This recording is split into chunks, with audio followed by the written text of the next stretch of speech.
Assalamualaikum warahmatullahi wabarakatuh. Selamat pagi anak-anak ibu semuanya. Di sini ibu akan menyelesaikan contoh soal yang sudah tadi ibu lampirkan pada PPT. Langsung aja untuk soal yang pertama, yaitu mengenai arus arah ya. Nah, di sini perhatikan gambar, ada sebuah rangkaian yang dihubungkan dengan 3 buah resistor dan diberikan tegangan sebesar 100 volt dan tegangan hambatan dalam sebesar 1 ohm. Nah, pertanyaannya, hitunglah berapakah besar arus pada rangkaian yang R2 yaitu sebesar 20 ohm, dan hitunglah berapakah tegangan cepit dari A ke B. Nah, langsung aja. Agar mudah untuk menyelesaikan hambatan campuran ini ataupun rangkaian campuran ini, kita terlebih dahulu kita selesaikan di rangkaian paralel ini ya nak ya, yaitu R2 dengan R30 agar dapat dia nanti diserikan dengan yang R12 yang ini ya. Nah, caranya, rumusnya seperti yang sudah ibu terangkan tadi, RP sama dengan 1/R2 ditambah 1/R3, maka 1/RP sama dengan 1/20 ditambah 1/30, dapatlah dia KPK-nya 60, di sini dikali 3, di sini dikali 2, sehingga 1/RP itu sebesar 5/60, maka RP itu didapat 60/5 yaitu 12 ohm. Jadi rangkaian paralel antara R2 dengan R3 itu totalnya mendapat sebesar 12 ohm. Setelah dapat 12 ohm, maka akan diserikan. Nah, setelah diserikan, gambarnya akan menjadi seperti ini. Kalau sudah seri, pasti gampang untuk menyelesaikannya, yaitu dengan cara RS tambah R1 ditambah R yang ini tadi ya. Berarti dia berapa? 12 ditambah 12, dapatlah dia 24 ohm. Nah, makanya dapatlah dia R total dari ketiga resistor ini ataupun hambatan ini, dapatlah dia 24 ohm. Tapi ingat, pada saat di sini dia ada hambatan dalamnya, sehingga hambatan dalam ini harus kamu jumlahkan, kamu serikan dengan yang ini tadi. Maka didapat R totalnya itu sebesar 24 ohm ditambah 1 ohm. Dapatlah dia berapa? 25 ohm. Maka hambatan total pada rangkaian ini adalah sebesar 25 ohm. Setelah dapat hambatan totalnya, kita harus cari berapa besar arus yang mengalir dari sini. Dengan menggunakan persamaan apa nak? Hukum ohm, yaitu I sama dengan V per R. R-nya ini adalah R total. Maka didapat V-nya berapa? 100 volt, yaitu 100 volt dibagi dengan R totalnya 25, sehingga didapat I itu sebesar 4 ampere.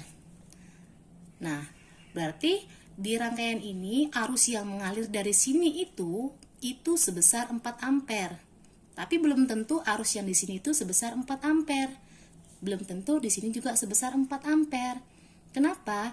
Karena arus yang masuk di hambatan yang rangkaiannya paralel itu arusnya itu berbeda-beda. Kalau di seri dia sama, seperti yang sudah ibu terangkan di PPT tadi. Jadi langsung aja, untuk mendapatkan berapa besar arus yang di sini, kita gunakan persamaan, yaitu I R2. Kita gunakan perbandingannya. R2 itu kan 20 ohm ya. Nah, ini tadi dia 20 ohm. Jadi dia 3/5. Dari mana 5 perbandingan antara ini dengan ini? Yaitu ini tadi nak. 5, 3 tambah 2, 5. Ditambah I totalnya. Sehingga didapat 3/5 dikali I-nya berapa? 4. 3 kali 4, 12, 12/5, 2,4 ampere. Nah, arus yang di sini itu sebesar 2,4 ampere. Apakah di sini 2,4 ampere, Bu? Tidak. Kenapa saya bilang tidak? Karena tadi syaratnya, setiap arus yang masuk pada rangkaian paralel itu berbeda-beda. Kalau ini 2,4, ini berarti nggak sampai 2,4 karena jumlah totalnya itu sebesar 4. Nah, lalu bagaimana untuk mencari I pada R3 caranya sama seperti ini. Bedanya karena R3 30 tadi ini dia perbandingannya 2, jadi nanti kamu ganti aja 2/5 kali 4, dapatlah IR di hambatan yang ketiga.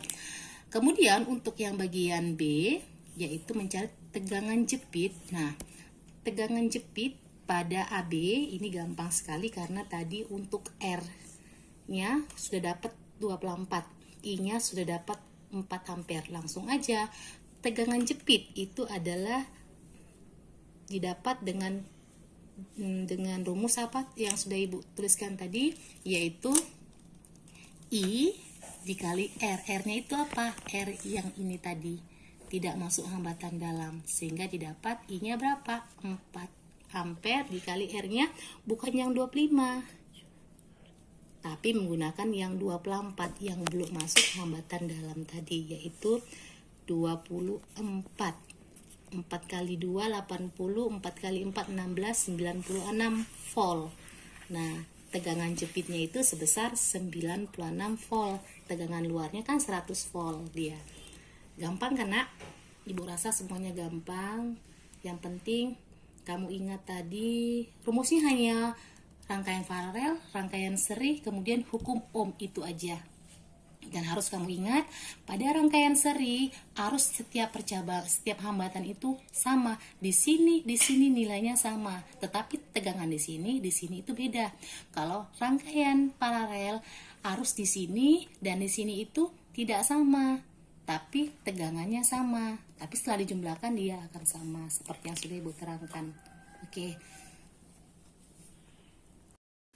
Di sini Ibu akan membahas untuk soal yang kedua, yaitu mengenai hukum Kirchhoff. Nah, hukum Kirchhoff yang pertama di sini nggak Ibu lampirkan karena Ibu rasa semuanya bisa. Di SMP itu sudah pernah dibahas dan cara penyelesaiannya gampang sekali.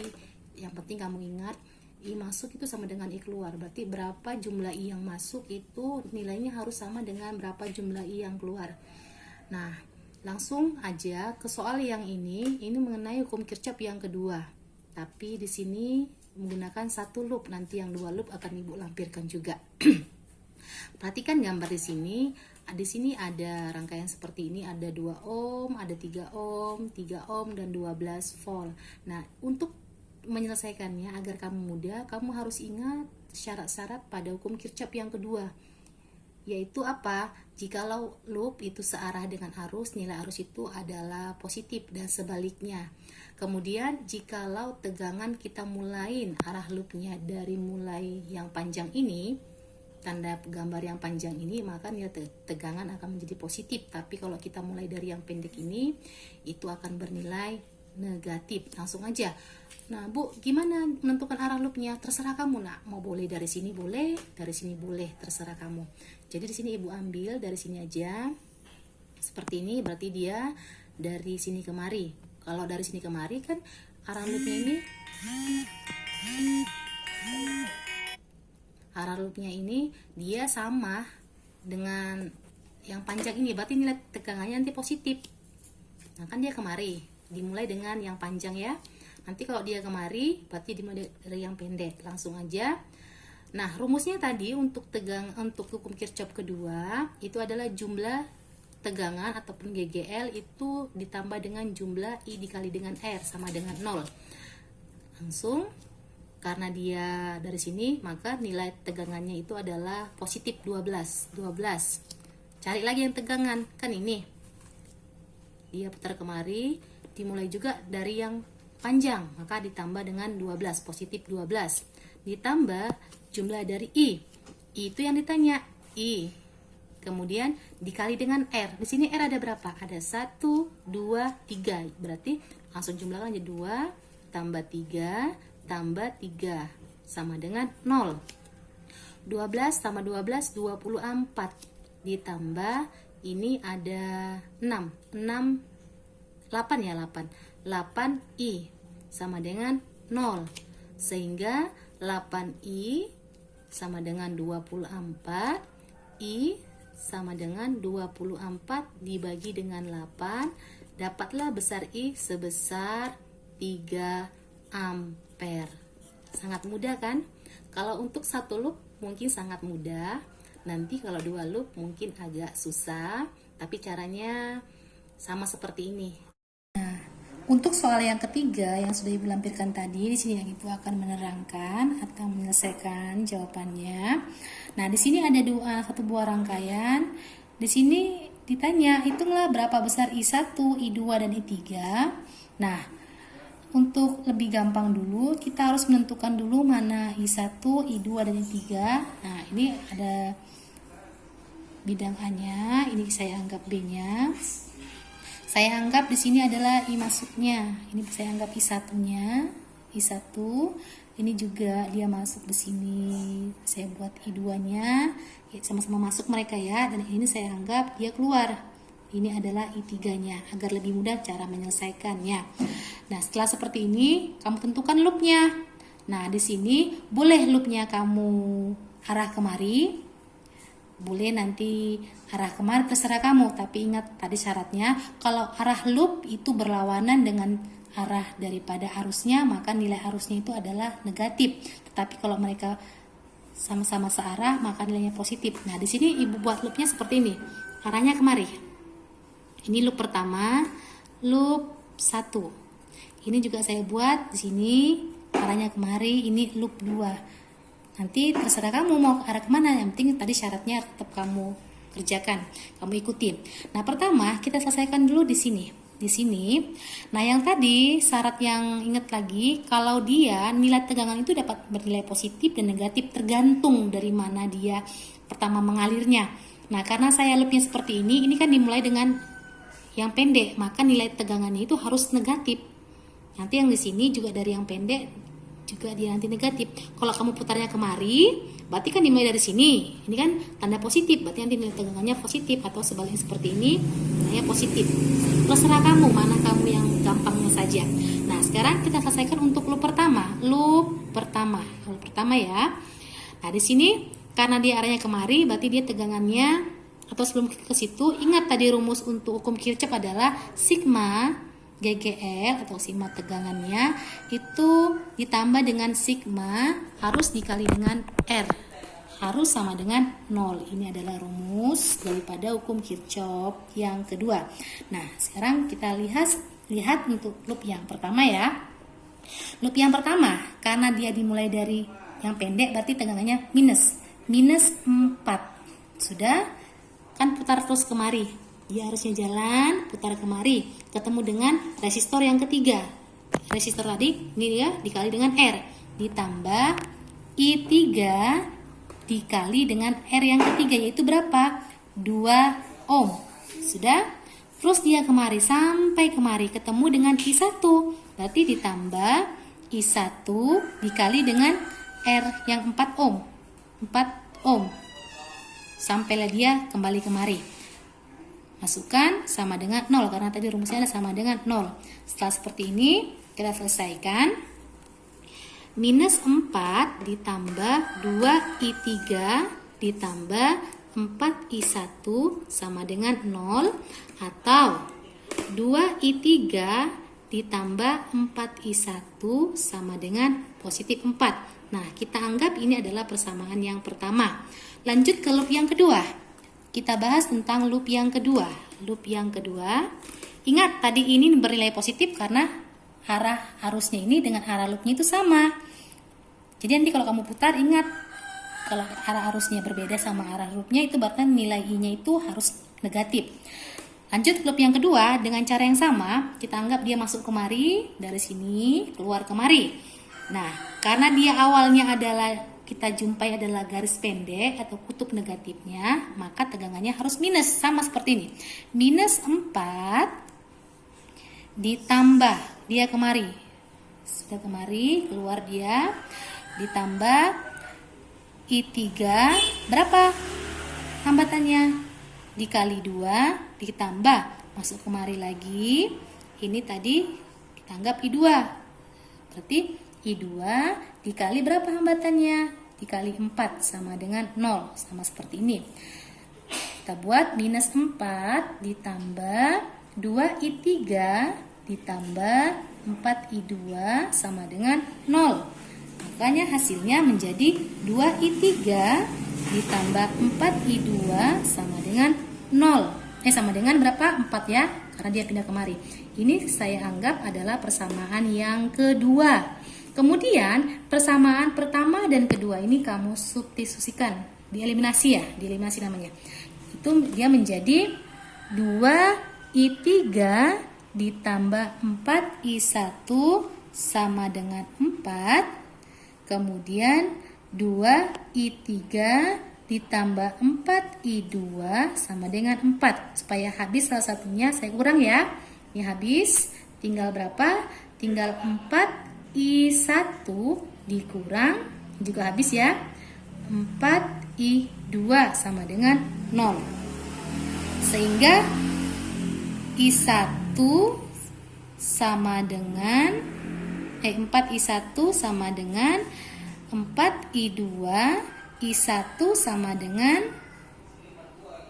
4I2 per 4. Habis ya, sehingga dapatlah I1 itu besarnya sama dengan I2. Jadi nanti kalau besarnya I2 berapa? Contohnya 5, I1 juga 5 atau sebaliknya. Setelah seperti ini, kamu ingat lagi ke hukum Kirchhoff yang pertama, yaitu apa? Arus yang masuk itu sama dengan arus yang keluar. Tadi di sini, ini di I1 arus masuk, di I2 arus masuk, di I3 arus yang keluar. Sehingga I1 ditambah I2 sama dengan I3. Atau I1 ditambah I2 dikurang I3 itu sama dengan 0. Masukkan dia. I1 tambah I2 dikurang I1 sama dengan 0. Nah, dari sini, dari yang ini tadi I1 tambah I2 dikurang I3 sama dengan 0, kita ingat persamaan yang ini tadi. Nilai I1 itu sama dengan I2, sehingga dapat kita selesaikan. Itu menjadi I1 ditambah I2 itu kan sebenarnya 1. Berarti ini juga I1, boleh. Dikurang I3 sama dengan 0. Ini ditambah kan menjadi 2I1 dikurang I3 sama dengan 0. 2I1 sama dengan I3. I1 sama dengan 0,5 atau setengah daripada I3. Kan itu. Setelah dapat I1-nya, kita dapat dengan mudah mencari I2 dan I3 dengan bantuan persamaan yang ini, yang kedua. Nah, yang kedua boleh, yang ketiga, pertama boleh, yang kedua juga boleh, tergantung dari mana ya. Nah, sekarang kita masukkan aja. Kita pakai persamaan pertama. Di sini ya. Tadi kan 2I3 ditambah 4I1 sama dengan 4. Dengan catatan I1 adalah 0,5 I3.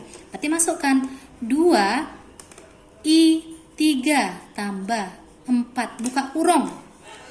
Nolnya ini kan 0,5 kali I3.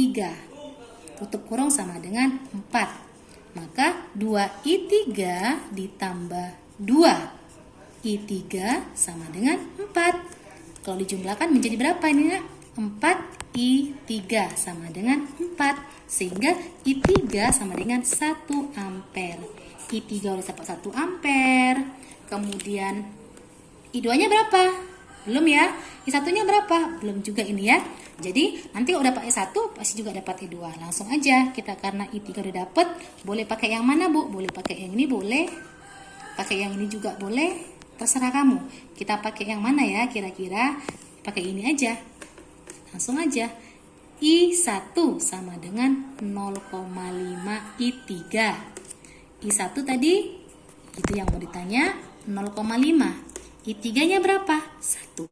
Sehingga didapat I1-nya itu sama dengan 0,5 ampere. Nah, di sini kalau sudah dapat I1 0,5 ampere, otomatis I2 juga 0,5 ampere. Kenapa? Karena nilai I1 itu sama dengan nilai I2.